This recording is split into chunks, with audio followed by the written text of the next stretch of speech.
ani ce ani baraji ala mi ye an ka fo vraiment be o ala barkama in fo bidonba in lawroma kosɔn bidonba in lawroma kosɔn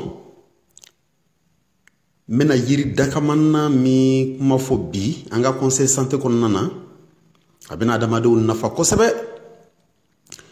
ni yiri barikama in tɛ dɔwɛrɛ ye denba sinji kɔ denba sinji mɔgɔ caman bɛ denba sinji dɔn dɔw b'a dɔn dɔw t'a dɔn mais minnu tɛ denba sinji dɔn u bɛna denba sinji dɔn bi denba sinji ye bin de ye bin barikama min b'an kɛrɛfɛ an bɛ tagama kan an b'a ni bin tɔw tigɛ ɲɔgɔn fɛ k'a fili k'a sɔrɔ dakamana don n'i b'a dɔn denba sinji ye min ye i t'a tigɛ k'a fili tuguni i b'a ɲini de k'a fara ɲɔgɔn kan k'a ko k'a ja tile la ka to k'a min wagati bɛɛ n'i y'a mɛn ko denba sinji a dabɔra min tɔgɔ yɛrɛ dara la ko denba sinji parce que muso denwolola kuraw a caman bɛ yen u bɛ se ka tile 2 tile 3 semaine kelen yɛrɛ kɛ sinji tɛna o sin na donc den bɛ yen mais sinji tɛ yen fo dɔw yɛrɛ bɛ leburu de bisi k'a kɛ cuillère la ka to k'a di den ma sanni sinji ka na dɔw b'a fɔ tumu donna sin na bɛɛ b'i ta fɔ mais n'i ye nin bin nin yirinin k'a tobi k'a di denwolola kura ma i b'a ye sinji bɛ jigin dans les minutes qui suivent sinji bɛ jigin o de la o y'a tɔgɔ la ko denba sinji n'i y'a kari fo ji jɛman bɛ bɔ a la ale de ye denba sinji ye an bɛna denba sinji mankutu fɔ aw ye denba sinji ye yiri barikama de dugukolo yɔrɔ bɛɛ la a tɔgɔ scientifique Euphorbia hirta o de y'a tɔgɔ scientifique ye nasaraw b'a dɔn kosɛbɛ a bɛ furabaw caman a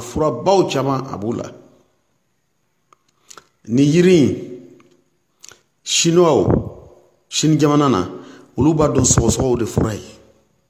sɔgɔsɔgɔ gɛlɛnbaw hari a b'u ka tuberculose furaw la u ka sɔgɔsɔgɔ gɛlɛnw bronchite aiguë a b'o bɛɛ la a b'o furaw la tout sèche tout grasse a b'o ka furaw bɛɛ la a bɛ pharmaco chinoise la kosɛbɛ pharmacopée chinoise a b'a la kosɛbɛ Inde olu bɛ sinzan de furakɛ n'a ye sinzan olu b'a dɔn sinzan dɔrɔn de fura ye yalɔ dugukolo in ka bon dɛ mais yiri in bɛ fɛn fɛn na a bɛ jamana fɛn fɛn na bɛɛ b'a dɔn ni fura dɔ de ye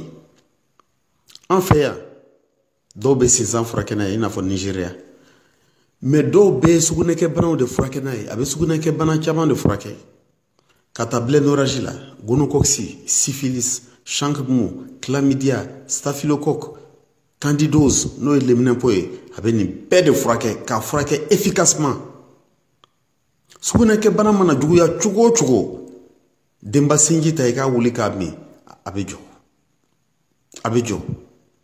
ji jɛma bɛ bɔ mɔgɔ min na joli bɛ bɔ mɔgɔ min na mɔgɔ min n'u bɛ sugunɛ kɛ a b'u jeni a bɛ nin bɛɛ de furakɛ musow minnu trompe bouchelen don musow ka gynécologie bana caman denba sinji de b'a furakɛ Côte d'Ivoire u b'o fiyɛ n'a ye Côte d'Ivoire u b'a tobi k'a min a bɛ musow ka gynécologie bana caman de furakɛ denba sinji bɛ dɛsɛ gynécologie bana min na a ka dɔgɔ hari ovulation ni fɛnw a bɛ baara kɛ nin bɛɛ la cɛw fana b'a utiliser a ka ɲi cɛw ma kojugu cɛ caman bɛ denba sinji ta u b'a kɛnɛ sin ka ɲamaku k'a la ka kɔgɔfin k'a la kabako don cɛw ma non seulement a bɛ cɛ kɛnɛya mais a bɛ tila ka a denkisɛw saniya de ka denkisɛw bila mobilité la c'est-à-dire k'u kɛnɛya k'u saniya k'u kɛnɛya u bɛ se ka caya fana u bɛ caya cogo min donc bana dɔw bɛ ko oligospermie azoospermie asténospermie i bɛ se ka kisi olu ma cogo min a ka ɲi cɛ ma kojugu a bɛ bassin nettoyer a ka ɲi cɛ ma cogo min na a ka ɲi muso ma ten donc couple la n'a b'a min ɲɔgɔn fɛ walahi a ka ɲi fo ka taa dama tɛmɛ denba sinji bɛ bana caman furakɛ anga bana gɛlɛnba ninnu bɛɛ denbasinji a tɛ dɛsɛ si la ka taa tension ma tension fura ɲuman yɛrɛ don tension min bɛ yɛlɛ kɔni tension min bɛ jigin a tɛ se o la dɛ parce que ale yɛrɛ bɛ tension jigilen déjà donc n'i ka tension de bɛ jigin c'est pas la peine a tɛ se k'o layɛlɛ mais mɔgɔ ka tension bɛ yɛlɛ n'i ye denbasinji ta a b'a stabiliser de n'i tora ka taa kojugu yɛrɛ n'i m'a contrôler i bɛ taa hypotension na c'est à dire que i bɛ taa tension jigi la bana na donc i b'a ta avec modération i bɛ to k'i ka tension jateminɛ de a déconseillé don yɛrɛ mɔgɔ mun ka tension bɛ jigin kojugu olu man ka to k'a ta tuma bɛɛ i bɛ se k'a ta tuma kelen mais mɔgɔ mun ka tension bɛ yɛlɛ i ka tension fura yɛrɛ de ye nin ye surtout n'i y'a ɲagami dabileni na dabileni bisap n'i y'a ɲagami o la tension fura filɛ i bolo dɛ tension fura ɲuman yɛrɛ de filɛ i bolo parce que a bɛ veine déboucher a bɛ cholestérol de dissiper ani thrombose ye jolisu fitinin dɔw bɛ to ka jolisira kale bon o yɛrɛ de bɛ na ni tension ye o ni cholestérol o de bɛ na ni tension ye ni jolisiraw bouchelen don mais nin fɛn in b'a déboucher de ale b'a déboucher de a b'o déboucher de ka bɔ yen a bɛ jolisiraw déboucher sukaro b'a fɔ k'a bɛ yɛlɛma ka kɛ graisse ye an fari la ale b'o de kɛlɛ sukaro tɛ se ka yɛlɛma tuguni non sukaro tɛ se ka yɛlɛma ka kɛ graisse ye donc a ka ɲi diabète tɔ ma kosɛbɛ a ka ɲi diabète tɔ ma c'est très bon pour les diabétiques nin fura in a bɛ cancer caman de furakɛ a bɛ cancer caman de furakɛ n b'a fɔ a ye leucémie min ye joli cancer a ka ɲi o ma kosɛbɛ a ka ɲi métastase ma métastase ye fɛngɛ dɔw de kuru sugu dɔw de minnu bɛ bɔ an kunkolo kɔnɔna na an zɛmɛ yɛrɛ kɔnɔna na ka to ka zɛmɛ yɛrɛ minɛ ka to ka zɛmɛ minɛ bon vraiment n'o kɛra n'a ye place ba ta dɔrɔn i b'a ye vraiment ala k'an kisi o ye saya de ye mais ni métastase daminɛna n'i commencera ka denbasinji ta dɔrɔn a bɛ tunu o de kosɔn an b'a fɔ mɔgɔw ye analyse kɛ k'a filɛ fɛn min b'i la fɔlɔ ni métastase kɔni don a b'a latunu tumeur c'est un antitumoral tumeur mana kɛ cogo cogo tumeur fana ye kuru ye min bɛ to ka bɔ mɔgɔ yɔrɔ dɔw la a bɛ se ka bɔ i cerveau la a bɛ se ka bɔ i nun kɔnɔ a bɛ se ka bɔ i ɲɛ yɛrɛ la a bɛ funu a bɛ bonya f'i ɲɛ bɛ taa datugu a bɛ taa kɛ kuruba dɔ ye i ɲɛ côté la a bɛ se ka tumeur bɛ se ka bɔ mɔgɔ yɔrɔ caman na mais ni fura in c'est un antitumoral a bɛ tumeur kɛlɛ non fura dakamanan don insuffisance rénale min ye banajuguba ye a bɛ mɔgɔ faga yɔrɔnin kelen a fura ɲɛnaman de ye denbasinji ye insuffisance rénale kelen fura de ye denbasinji ye k'a wuli dɔrɔn k'a min o dɔrɔn don fɛn wɛrɛ t'a la kana foyi fara kan biyɛndimi n'an ko biyɛndimiw ka ca cirrhose de foie bɛ yen hépatite bɛ yen banajugubaw don hépatite ninnu olu bɛ mɔgɔ biyɛn yɛrɛ de détruire complètement mais i sɔmina ko hépatite b'i la dɔrɔn commencez ka denbasinji ta les maladies hépatobiliaires commencez ka denbasinji ta n'i ye denbasinji ta wallahi i b'a dɔn fɛn min bɛ yen denbasinji manamana fura tɛ dɛ manamana fura tɛ ne yɛrɛ bɛ kariya ka farafin fura kelen pe min kɛ ɲɛ na n bɛ kariya ka farafin fura kelen pe min kɛ ɲɛ na o ye denbasinji de k'a tobi k'a bila a ka suma n'a sumana n bɛ n jan kɔ kan ka to ka tɔntɔn ɲɛ na n bɛ se ka kɛ 5-6 fois dans la journée mais chaque fois n'i b'a kɛ i b'i da i tɔn kan de pour que a ka se ka don i ɲɛ na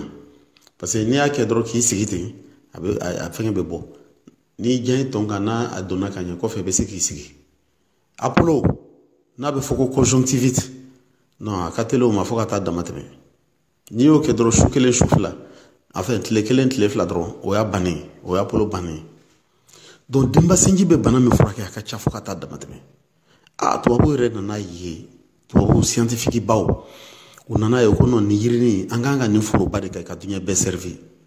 u y'a ta u taara turu forow la a ma wuli u ye ko bɛɛ kɛ a ma se ka wuli a bɛɛ sara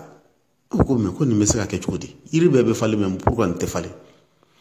u taara a jateminɛ a bɛ yɔrɔ min na u taara mɛnɛmɛnɛninw de sɔrɔ u y'a sɔrɔ mɛnɛmɛnɛninw de bɛ to ka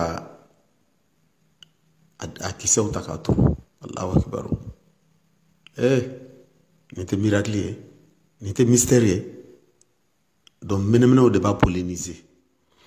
donc u y'a jateminɛ u y'a ye k'a fɔ jaga mɛnɛmɛnɛ tɛ yɔrɔ o yɔrɔ a tɛ se ka wuli yen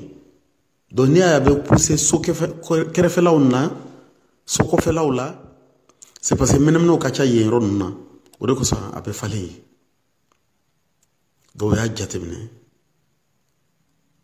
nin fɛn barikama in a tɛ falen hali yɔrɔ ɲɛnama na sugunɛkɛyɔrɔw so kɔfɛyɔrɔw